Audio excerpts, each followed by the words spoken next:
nome de Jesus. Obrigado, meu querido. Amém. Boa noite, meus irmãos, graça e paz. Amém. Abra sua Bíblia comigo em Lucas, primeiro capítulo de Lucas.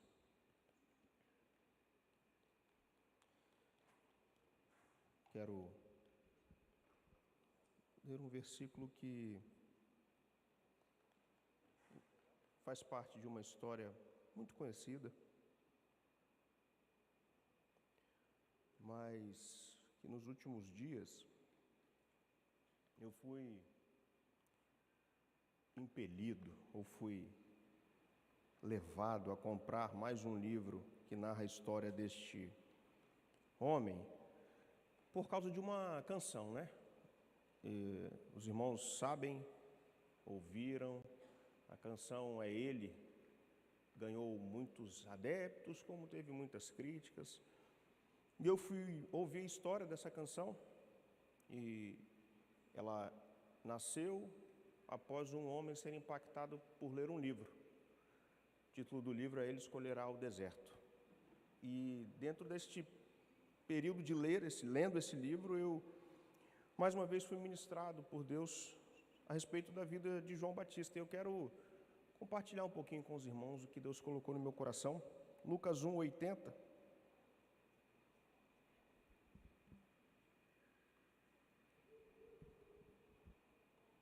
A minha versão é King James atualizada, que diz assim: E o menino crescia e se robustecia em espírito, e viveu no deserto até o dia em que havia de revelar-se publicamente a Israel. Versículo, eu me arrisco a dizer que este verso é o que nós temos na Bíblia sobre o contexto histórico sobre João Batista. Nós não vamos encontrar a respeito de João Batista nada muito profundo. Hernandes Dias Lopes tem um livreto de aproximadamente 20 páginas que fala sobre este que foi chamado por Jesus de ninguém menos e ninguém mais que dentre os nascidos de mulher o maior. Mas a Bíblia não traz muitos recursos para a gente. A verdade é que o que nós temos basicamente está nos 3 primeiros capítulos de Lucas. Mas é interessante, e é por isso que eu gostaria de compartilhar com os irmãos hoje, que a história de João Batista ela traz diversas lições. Apesar de termos poucas informações, as que temos são valiosas, impactantes. A julgar e começar pelo início da sua história, antes dele nascer. Este versículo, este primeiro capítulo de Lucas, cronologicamente, ele é narrado em um período em que nós conhecemos como um período interbíblico, período em que Deus não falava com o povo. Algumas Bíblias mais antigas aí têm isso retratado com aquelas páginas brancas entre o Antigo e o Novo Testamento. Deus não se apresentava mais. E é interessante que mesmo Deus não falando com o povo, a Bíblia vai dizer, Lucas faz questão de dizer que Zacarias e Isabel, os pais de João Batista, eles eram fiéis, exerciam fielmente o seu sacerdócio.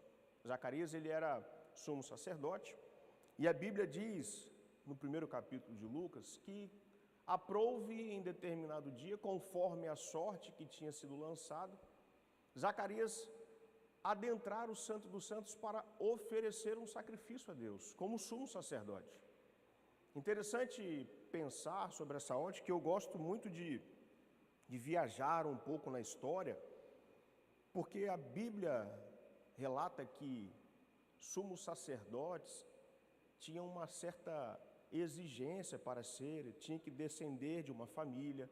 E alguns livros históricos vão dizer que naquela época nós tínhamos mais de 12 mil sumos sacerdotes. Não é uma afirmação o que eu vou dizer aqui agora, mas eu posso conjecturar e imaginar da visão que muito provavelmente Zacarias não adentrou várias vezes ao Santo dos Santos. Se era conforme sorte que lhe fora lançada, se fizermos uma conta básica, 12 mil sumos sacerdotes, não tinha sorte, né? Era Deus que havia escolhido ele. Quem sabe Esta foi a única vez da vida dele que ele conseguiu adentrar. Mesmo sendo essa uma hipótese verdadeira, há algo que a Bíblia afirma: ele era fiel. E olha que interessante, irmãos, o contexto não era bom. O contexto espiritual não era bom, porque Deus não falava com o povo. O contexto social, pior ainda, porque quem governava era Herodes. E Herodes não era um cara bacana. Herodes não era como o nosso atual presidente. Não, que isso. Nosso atual presidente é um santo perto de Herodes. Herodes matou e ordenou a matança de crianças. A história vai dizer que, inclusive, descendentes dele. Herodes era, os livros históricos chamam Herodes de um rei frívolo, um rei frio, sem escrúpulo. Espiritualmente, a nação não estava boa. Socialmente, pior ainda. Mas há algo que nos chama a atenção e eu reforço aqui. Zacarias e Isabel mantinham-se fiéis a Deus no seu exercício. Independente do contexto, independente do que estava acontecendo, tanto no que diz respeito ao mundo espiritual, quanto no que diz respeito ao mundo social, existia neles uma característica que precisamos louvar, admirar e aprender. Fidelidade a Deus, independente da circunstância. Deus não precisa de que o mundo esteja em um caminho bom para Ele poder abençoar o seu servo. Você crê nisso? Amém? Deus precisa que o dólar esteja em alta para que Ele abençoe o filho dele? Não. Ao passo também que Deus não precisa que uma pandemia aconteça para Ele mostrar que Ele é Deus.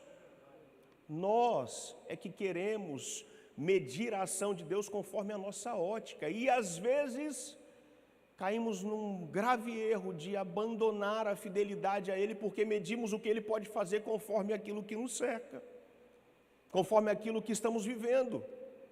Mas uma coisa interessante da vida de Zacarias e Isabel é essa fidelidade. E uma das primeiras lições que a gente pode extrair é fidelidade a Deus independente do momento. E aí a história continua. E Zacarias recebe a oportunidade de entrar dentro do Santo dos Santos. E aí olha o contexto. Ele entra para oferecer um sacrifício em nome do povo, que era o ofício sacerdotal, e quando ele chega ali, Gabriel aparece para ele. Fala: olha, você vai ser pai. E aí ele já fica como um bom velhinho, mineiro, né? Como um mineiro, não que ele era um mineiro. Rapaz, eu pai? Não é possível, pastor Cláudio Amigo. Você é quem eu acho que você é mesmo? Porque Deus já não fala com o povo há 400 anos. Além de não falar, você fala para mim que sou velho e minha mulher é estéril, que você é pai? Não é possível. Aí Gabriel olha para ele e fala: olha, por você duvidar, você não vai poder falar durante todo o período gestacional da sua mulher. E isso aqui para mim demonstra mais um aprendizado. Quando nós não somos fiéis ou quando nós não cremos no que Deus pode fazer, nós somos impedidos de cantar as bênçãos dele para as pessoas que nos cercam. Não que Deus vai tirar a nossa voz, mas nós não conseguimos enxergar a ação dele, e aí nós não conseguimos adorá-lo e glorificá-lo por aquilo que ele faz todos os dias. Zacarias, ele não acreditou, e ele pagou, irmãos, a dura custas. Quem é pai aqui? E aí os que são mais experientes vão ter que fazer um esforço maior. Eu consigo fazer um esforço menor, porque há 12 anos atrás, a minha esposa estava passando pelo período da gestação. Para quem é pai, sabe que é um período amável. Quem aqui nunca chegou em casa para sentar do lado da esposa, para falar com o neném que está dentro do ventre, para ver ele reagir? Zacarias não pôde fazer isso, irmãos, porque ele duvidou daquilo que Deus havia dito para ele. E aí, aqui começa algo fantástico. A Bíblia nos diz que A palavra de Gabriel a respeito de João era que este que nasceria, viria para preparar o caminho para o Messias. João Batista veio para ser o divisor de águas para o povo, porque se Deus já não falava com o povo logo no início do seu nascimento, Deus rasga isso e manda Gabriel para quebrar e voltar a falar com o povo. E aí quando o anjo diz que ele não poderia falar e ele ficou todo o período de gestação sem poder falar, quando João Batista nasce para vir mesmo com o selo da promessa de Deus, Deus permite que Zacarias, naquele momento, quando o povo estava todo mundo lá querendo saber qual nome vai dar para menino, como é que nós vamos chamar este menino que está nascendo?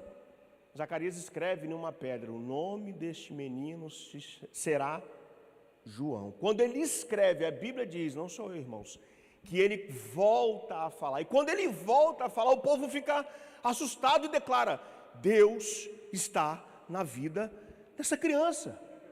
A partir deste momento, o povo volta a acreditar que Deus estava voltando a falar com o povo. E é interessante que esse é o contexto do nascimento dessa criança.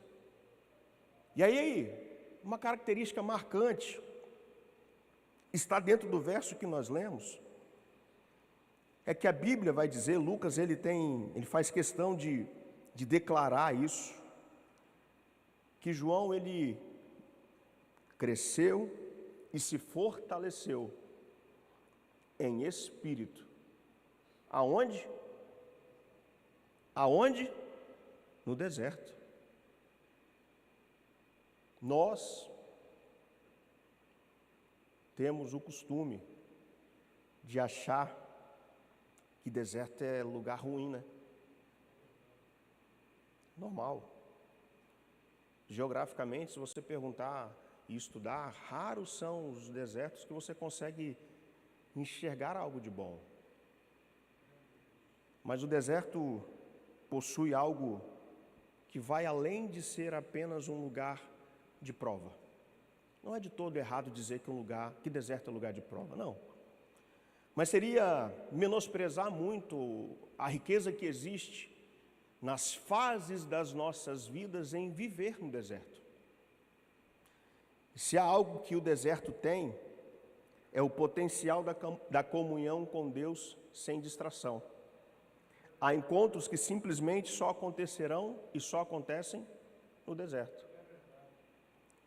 O versículo que lemos, ele reforça isso. Cresci e se fortaleci em espírito. O que pode parecer algo negativo, viver no deserto, está na verdade moldando João para os propósitos de Deus na vida dele. Quando Deus leva alguém para o deserto, e aí eu quero que você abra a sua Bíblia em Deuteronômio 8, Deuteronômio 8.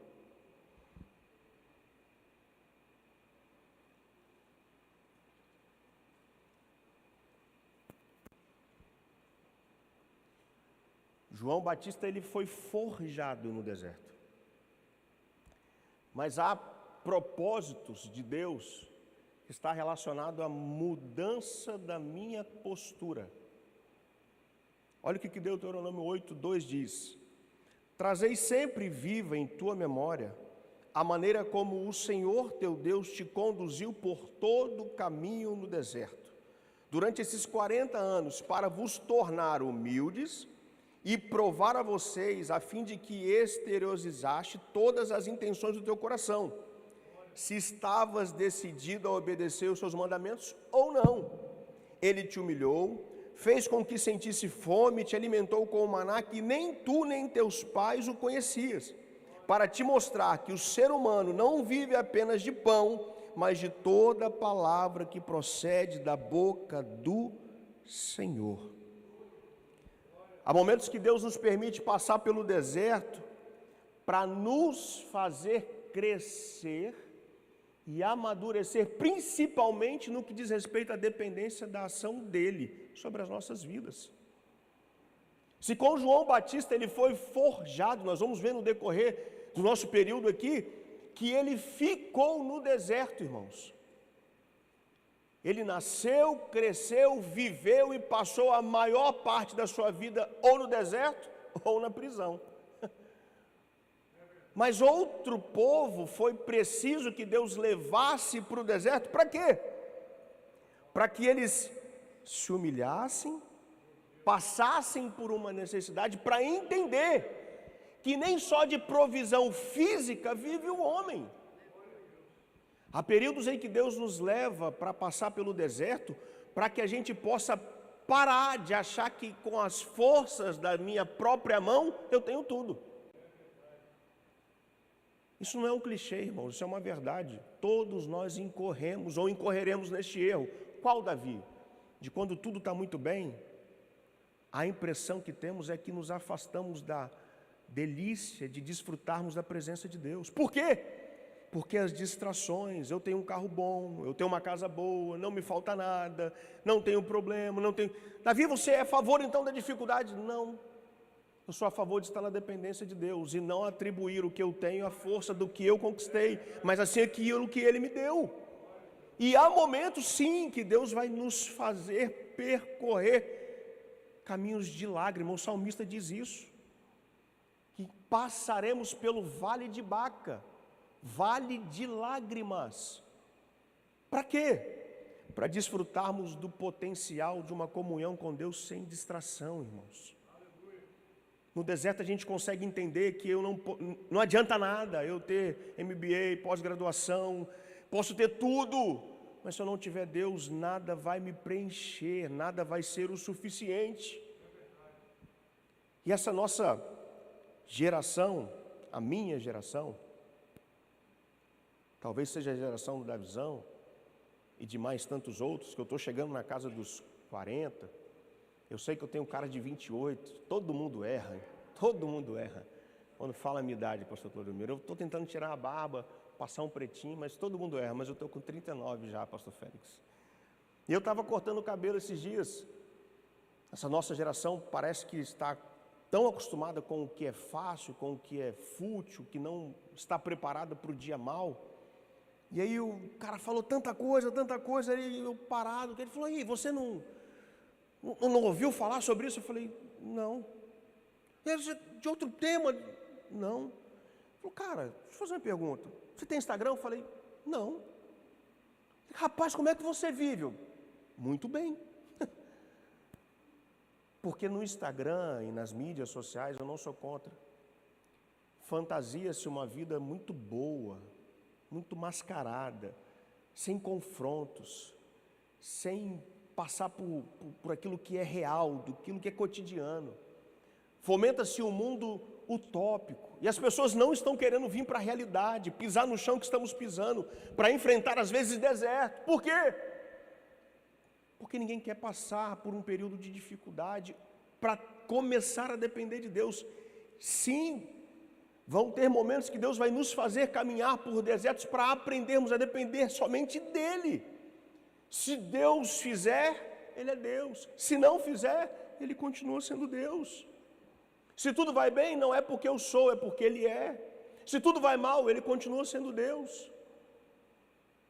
É isso que às vezes a gente perde. Então, se no deserto temos a oportunidade de sermos forjados, também temos no deserto a oportunidade de sermos cuidados por Deus. Este mesmo Deus que leva para forjar é o Deus que cuida. Ele cuidou de João Batista. Lucas diz que ele crescia e se fortalecia. Se nós não conhecermos os processos de formação de Deus para nós, facilmente ficaremos desanimados. Quando eu disse dessa geração que eu faço parte, já falei aqui por diversas vezes e vou sempre repetir até que mude. A minha geração é uma geração que quer tudo muito rápido. E quando nós não conseguimos entender os processos de Deus, porque Deus não tem fórmula, irmão. A forma que Deus me trata não é a mesma forma que Deus trata o pastor Félix, não é a mesma forma que Deus trata o pastor Samuel. Então não queira se comparar com quem está do seu lado, porque Deus não tem fórmula mágica, igual fórmula de fazer bolo. Ele age conforme a sua multiforme graça. E aí nós precisamos entender esse processo para aceitarmos, porque senão facilmente ficaremos desanimados. E uma das coisas que a gente aprende quando a gente está no deserto, ou deveríamos aprender, é confiar na liderança de Deus sobre a nossa vida. O que está escrito em Deuteronômio, nós vamos ver que no livro de Êxodo, quando Deus permite o povo sair do deserto, Moisés conhecia aquilo como a palma da sua mão. Você acredita nisso? Eu acredito. Ele cresceu aos pés dos astrônomos, geólogos, os principais que tinha dentro do palácio de Faraó. Conhecia como ninguém. A Bíblia diz, se não me falha a memória, em Êxodo 11, que ele sai com o povo, ele está indo para uma direção e Deus fala: ei, volte e caminhem para Piairote, que fica entre Migdol e o mar. Deus traz o povo para passar por dificuldades, e nós vemos aqui por que ele fez isso. E aí qual é o segredo? É acreditar na liderança que Deus tem sobre a minha vida e sobre a sua vida. Estudos indicam que João Batista começou seu ministério com 30 anos. Por isso há essa semelhança com o ministério de Jesus. O que me faz pensar que durante os seus 30 anos, Zacarias conversava com seu filho. Se não todos os dias, pelo menos uma vez por semana. Ou pelo menos ele alcançar a maioridade. Ou até que Zacarias tivesse sido recolhido. Provavelmente quando João Batista tinha entre 17 e 18 anos. Então, 50% da vida de João Batista, até eles conhecermos a história dele, ele tinha um bate-papo com o pai dele. E aí, é impossível não pensar que durante todo este momento, João perguntava: e aí, pai, será que chegou a minha vez? Falamos aqui de Herodes. O homem era ruim, irmãos. Tanto é que é ele que, a pedido de outrem, manda matar João Batista. Quem não me garante, e mais uma vez eu vou conjecturar, que durante o seu período, como um bom adolescente, pai, eu já estou preparado, eu já sei comer gafanhoto, deixa eu ir. Calma, ainda não chegou a hora. Mas olha o que o povo está vivendo, olha o que Herodes está fazendo. Calma, não chegou a hora. Confiar na liderança de Deus sobre a nossa vida é um convite a esperar em Deus. E aqui tem um segredo. A espera bíblica não significa passividade. Esperar significa permitir que Deus revele sua plenitude e o seu poder no seu tempo. Eu tenho quase certeza, não tenho como afirmar porque a Bíblia não diz, irmão, mas eu tenho quase certeza que durante este período, João Batista ele foi impelido, porque ele era um homem proativo, ele era um homem que falava, afinal de contas, durante todos os seus 30 anos, em que nós não sabemos nada sobre ele foi forjado pelo próprio Deus, ele cresceu ouvindo por que ele havia nascido. Ou vocês acham que Zacarias e Isabel não falou para ele? Ah, com certeza, ainda com muito louvor e amor e euforia. Talvez quando ele era pequeno falava: meu filho, você não nasceu à toa. Você nasceu para preparar o caminho para ninguém menos, ninguém mais que o Messias, o Salvador. Penso o João Batista animado, querendo já começar o seu ministério, mas ele confiava na liderança de Deus, mesmo estando no deserto. Sabe por que a gente bate tanta cabeça na vida?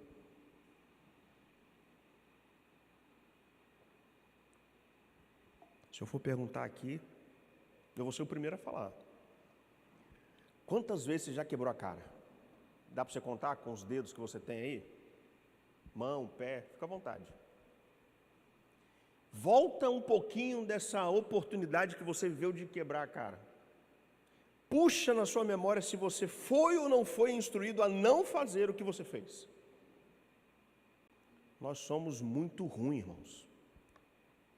A gente tem o mau costume de não aceitar a liderança de Deus sobre a nossa vida, ora direto ou ora usando alguém. A gente não consegue. Teve um período da minha vida agora que eu morei em Santa Catarina e eu aprendi muito com um cidadão, gerente do projeto. Uma história de vida fantástica. Os pais dele vieram na época da Segunda Guerra, ele é um alemãozão. E aí uma vez ele virou para mim e falou: Davi, sabe por que a sociedade é doente? Eu falei: não, porque nós não conseguimos contornar os confrontos e deixamos que virem conflitos. Eu parei e falei: rapaz, Deus está te usando. Nós não aceitamos ser confrontados. E ao não aceitar ser confrontados, nós entramos em conflito. Seja com Deus ou seja com a nossa liderança. E ao entrar em conflito, nós não conseguimos aceitar a liderança que Deus está nos dando. Talvez a principal característica de João Batista foi essa. Irmãos, ele sabia quem ele era, mas ele acreditou na liderança de Deus sobre a vida dele. Será que nós estamos acreditando, e mais do que acreditar, estamos nos submetendo à liderança que Deus tem colocado sobre nós? É preciso pensar que confrontos vão existir, irmãos, e são sadios. Quem não gosta de ser confrontado, principalmente em uma pregação? Eu preciso ser confrontado. Quem não gosta de ser confrontado por um conselho? Nem todo mundo, né, irmãos? Mas é necessário. Normalmente os confrontos vêm de quem sempre tem algo a mais para nos oferecer. E aí sim, temos que entender como uma liderança vinda de Deus. O que para você é um atraso da parte de Deus, na verdade é uma expressão da sua bondade. Então, quando Deus traz uma palavra que é para te frear, não reclama não, irmãos. É a bondade dele. O inverso também. Quando Deus traz uma palavra para te fazer andar, não reclama não. Marche, vai em frente.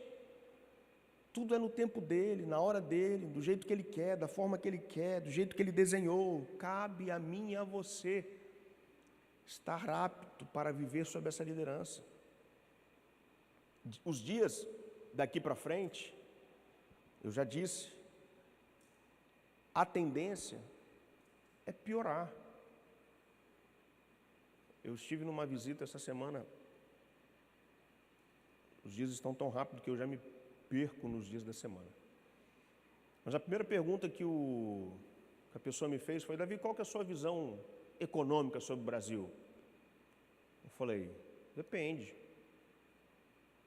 Há pessoas que estão nadando de braçadas. O Brasil está com investimentos em todas as vias de commodities dele. Todas. Quais vocês me perguntarem. Petróleo, mineração, agro, celulose. Está jorrando dinheiro. E ninguém está vendo. Para uma classe está maravilhoso. E para outra, dias piores. E aí? Está tudo certo. Mas você vive de venda. Está tudo certo. Por quê? Porque não é eu que vou designar o que vai acontecer, é a quem eu sirvo, a quem eu amo, a quem eu conheço, a quem me conhece. Pode estar o pior governo, eu continuo acreditando que Deus é minha liderança e Ele tem o melhor para nós.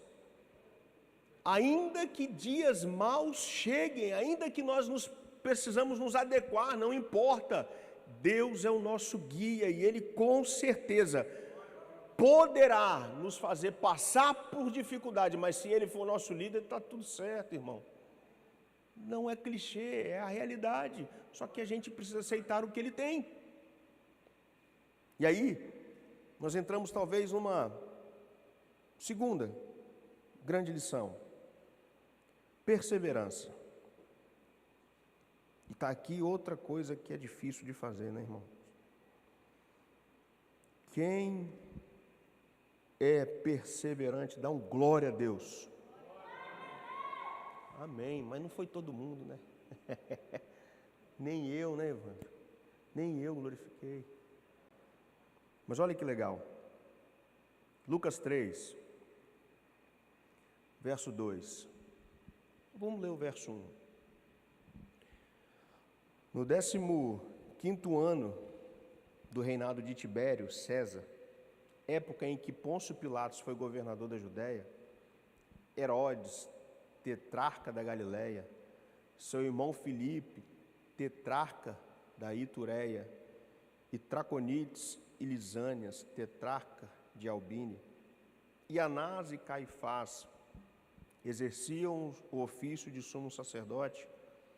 Foi nesse mesmo ano que João, filho de Zacarias, recebeu uma palavra convocatória do Senhor no deserto. Rapaz, se tem algo que a gente precisa aprender, é perseverar onde Deus nos colocou, é perseverar naquilo que Ele nos entregou. Deus molda as pessoas ao longo do tempo, no ordinário, no cotidiano. A perseverança é a nossa resposta ao projeto que Deus tem para nós. João Batista, ele ficou todo o tempo aguardando a palavra que Deus havia de trazer a ele no deserto. Irmãos, nós não vamos encontrar milagres no chamado de João Batista, João. Nós não vamos encontrar multidões e multidões e multidões como foi com Moisés, não. Nós não vamos ter um agir sobrenatural no chamado e no ministério de João Batista. Nós não vamos encontrar dentro da vida dele como foi com Eliseu, como foi com Elias. Não vamos. E aí é fácil a gente agora entender, né? Que João Batista ficou no deserto porque Lucas afirma. Mas é a perseverança que ele teve para esperar essa palavra convocatória. Ele aguardou. Não foi 1, não foi 2, não foi 3, não foi 4. Foi 30 anos, irmãos. Para que a palavra chegasse até ele em um período, como eu já disse aqui, caótico. Depois você tira um tempo e medite nesse verso 2, que você vai ver a confusão que estava um pouco pior no que diz respeito ao contexto religioso. Porque quando que na história nós vamos encontrar 2 exercendo o ofício de sumo sacerdote? Olha a confusão que estava, irmãos. É nesse momento que Deus traz a palavra para João. Chegou a sua hora. Mas a perseverança dele me chama a atenção. Porque perseverar traz dificuldades, provas, desafios, tempos de espera. Podem ser necessários décadas de preparação para que Deus repentinamente cumpra algo através de uma pessoa. Já parou para pensar nisso? João foi preparado por 30 anos para cumprir o seu ministério em 18 meses. E mesmo assim, ele foi perseverante até na prisão. Perseverar, como eu disse aqui, nos desafia, mexe com a gente, traz prova, tribulação. Ah, Davi, mas você está usando palavras suas, né? Não. Tiago, capítulo 1. Leia comigo. A partir do verso 2.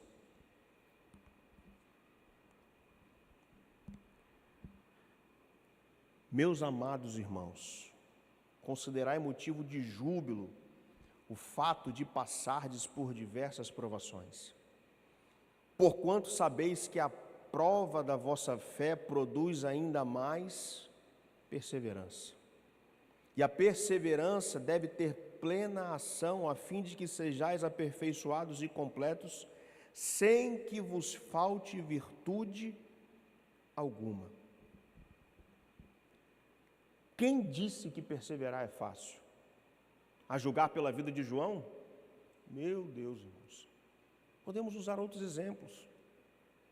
Abraão esperou quantos anos para aí então começar a ver aquilo que Deus havia dito para ele há quase meio século antes de Isaac nascer? José perseverou mesmo quando tudo dizia o contrário dele. Então, perseverança, quando você ouvir essa palavra, pode ter certeza, irmão, vai trazer para você confrontos, te tirar da sua zona de conforto, vai apertar, vai às vezes doer, e a ter perseverança, normalmente a perseverança nasce debaixo do que Tiago está falando, quando a nossa fé é provada. Eu ouvi aqui, na semana passada, quando o Márcio falou sobre o irmão Sérgio, que eu não tive a oportunidade de conhecê-lo, de conversar pessoalmente, e eu fiquei gravado na memória o que ele falava, que no meio daquela tribulação, a resposta do Sérgio era de fé. Porque no meio da provação é que a gente precisa ter essa perseverança para dizer como ele dizia: com Cristo no barco vai tudo bem. Porque é isso que a prova da fé produz em nós, perseverança. Ou vocês realmente acham que no período da história de João, o ser humano como ele era, porque ele não era Deus, ele não foi em algum momento confrontado, ora por ele mesmo, ora pelas pessoas que o cercaram, porque todo mundo sabia qual era o propósito dele, mas ele perseverou. Romanos também traz algo fantástico, Romanos capítulo 5, são versos conhecidos, irmãos, mas que às vezes a gente, na correria do dia,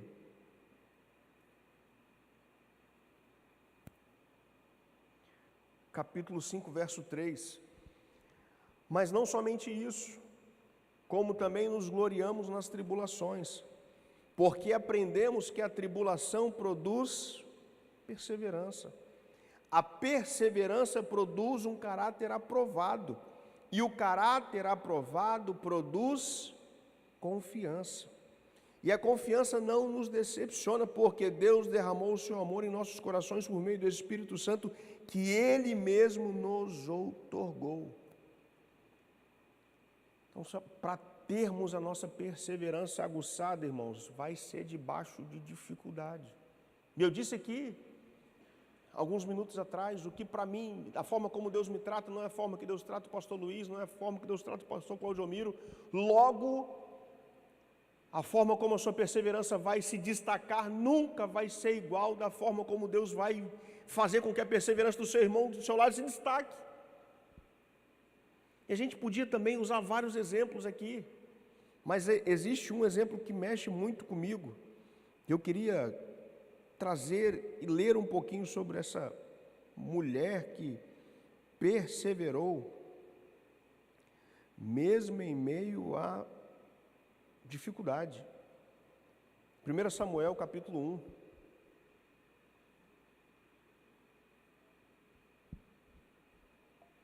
A partir do verso... Vamos a partir do verso 13. Como Ana estava orando silenciosamente, seus lábios se mexiam, mas não se ouvia o som de sua voz. Então Eli imaginou que ela estivesse embriagada. E ele repreendeu: mulher, até quando andarás embriagada? Livra-te do teu costume de beber vinho. Entretanto, Ana lhe replicou com estas palavras: Oh não, meu senhor, pelo contrário, sou uma mulher tomada pela amargura, não bebi vinho ou qualquer bebida fermentada, estava, isto sim, a derramar a minha alma diante do Senhor. Não julgueis a tua serva como uma mulher vadia, estava orando daquele modo e até agora, pois estou muito triste e desesperada. Então ele lhe disse: vai-te na paz do Senhor, e o que o Deus de Israel te conceda o pedido que lhe fizeste. Ao que ela respondeu: que a tua serva alcance graça diante de ti, e que pense sempre bem de minha pessoa. Em seguida, Ana seguiu o seu caminho, comeu, e em seu rosto já não havia mais desalento. Verso 19: bem cedo no dia seguinte, Eucana e toda a sua família levantaram-se, depois de haverem adorado ao Senhor, retornaram para casa em Ramá. Eucana teve relações com sua esposa Ana, e o Senhor lembrou-se dela, respondendo favoravelmente à sua oração. Assim Ana engravidou e no devido tempo deu à luz ao filho, a quem chamou de Samuel, explicando: eu roguei ao Senhor. Tamanha era a prova na vida de Ana, que não bastasse, como nós já conhecemos a história, o fato dela não poder ter filho até aquele momento. Tinha perseguição, judiação, que o ser humano, irmãos, o ser humano é ruim desde que o mundo é mundo. A gente sempre, quando estamos sem Deus, vamos achar um jeito de fazer menção da dor do outro para se fazer. O homem sem Deus é ruim. Pensa na vida dessa mulher. Tamanha era a dificuldade que ela, mesmo em meio às dores, ela estava onde? Aí eu vou fazer igual os pregadores, né? No Instagram, chorando. Ela estava no Facebook, ela estava no TikTok. Não. Ana foi para a casa do Senhor chorar, irmãos. Chorar. E aí eu me lembro de uma canção antiga, não tão antiga assim, mas antiga, que fala que, a frase é assim, ó: ainda que para te servir, Jesus, eu tenha que chorar, te servirei porque comigo estarás. Sofrer contigo é bem melhor do que errar. Esta é a exemplificação de perseverar em Deus, irmãos. Está doendo, vai doer, está difícil, às vezes Deus vai parecer estar em silêncio, mas a perseverança nos fará vivenciar o sobrenatural de Deus para nós. Só que é preciso perseverar, é preciso acreditar na liderança de Deus, é preciso saber que Ele continua sendo Deus, é preciso saber que o deserto, se ele ainda não fez parte da sua vida, quando chegar, fique tranquilo, porque é Deus que vai estar com você lá. Isso não é jargão, isso é Bíblia. E existem 3 características para fechar na vida de João. Ele era cheio do Espírito, ele viveu uma vida intencional e ele se dedicava ao seu ministério e ao seu ofício. É tempo de fazermos como igreja, como João Batista fez, irmãos. João Batista preparou o caminho para o Messias. E qual que é a nossa função? Preparar o caminho para a volta do noivo. Exatamente. Difícil é aceitar que deserto é propósito de Deus, mas é. No caso de João, eu acredito que ele escolheu viver até que Deus o chamasse para cumprir o seu ministério. No nosso caso, Deus vai nos fazer passar. Alguns vão viver, outros vai ser muito rápido. Mas independente do propósito, do tempo, da forma, aceite a liderança de Deus e persevere. Porque engana-se quem reduz João Batista a apenas 18 meses de ministério, né? Milhares de anos se passaram e nós estamos aqui falando desse homem. Segundo o próprio Jesus, dos nascidos de mulher, ele foi o maior. Suportou, aceitou a liderança, perseverou. que eu e você possamos ter as mesmas características que ele teve. Aceitar a liderança e perseverar. Fique de pé.